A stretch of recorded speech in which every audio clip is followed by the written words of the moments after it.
বাংলাদেশের সাবেক প্রধানমন্ত্রী বেগম খালেদা জিয়া, যিনি একই সাথে বিএনপির চেয়ারপারসন হিসেবে রয়েছেন। আমরা জানি যে তিনি অত্যন্ত গুরুতর অসুস্থ অবস্থায় হসপিটালে ভর্তি আছেন এবং চিকিৎসকদের নিবিড় পর্যবেক্ষণে আছেন। আমরা মনে করি আগামীর বাংলাদেশে রাজনীতিবিদদের মধ্যে সৌহার্দ্যের, শ্রদ্ধার, সম্মানের একটা সম্পর্ক থাকতে হবে। তিনি বিগত বছরগুলোতে শেখ হাসিনার স্বৈরাচারী আমলে আপোষহীনভাবে লড়াই করে গিয়েছেন।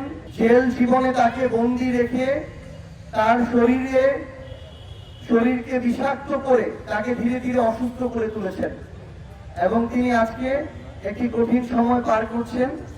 এই জন্য আমরা জাতীয় নাগরিক পার্টি এনসিপি পঞ্চগড় জেলার পক্ষ থেকে তার জন্য আমরা দোয়া, সুস্থতা এবং দীর্ঘায়ু কামনা করছি। এরপর যে আমাদের সম্মানিত আলেম সাহেবকে অনুরোধ করছি দোয়া পরিচালনা করার জন্য।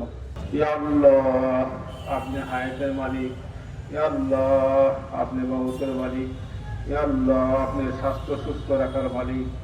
ইয়া আল্লাহ, প্রধানমন্ত্রী যদি জীবনে কোনো গুনাহ হয়ে থাকে আপনি তার গুনাহ আল্লাহ আপনি নিজ গুনাহ আল্লাহ আপনি ক্ষমা করে দিবেন।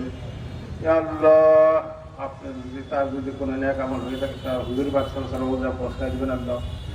ইয়া আল্লাহ, বাবা আদম সালামদের হুজুর পাক সাল্লাল্লাহু আলাইহি ওয়াসাল্লাম যত নবী রাসূল দুনিয়া আসছে এবং চলিয়া গেছে আল্লাহ, জীবনে যদি কোনো নেক আমল হয়ে থাকে সকাল আল্লাহ তাদের রওজায় পৌঁছায় দিবেন আল্লাহ। আল্লাহ, সে দেশের জন্য বহুত কাজ করেছে, দেশের জন্য অনেক কষ্ট নির্যাতন করেছে আল্লাহ। আল্লাহ, তাকে আল্লাহ আপনি মাফ করে দেন আল্লাহ, আপনার খাস রহমত থেকে আল্লাহ তাকে সুস্থতা দান করেন।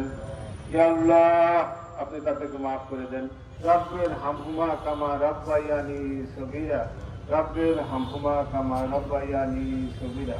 বেহেকি কলমা লা ইলাহা ইল্লাল্লাহু মুহাম্মাদুর রাসূলুল্লাহ।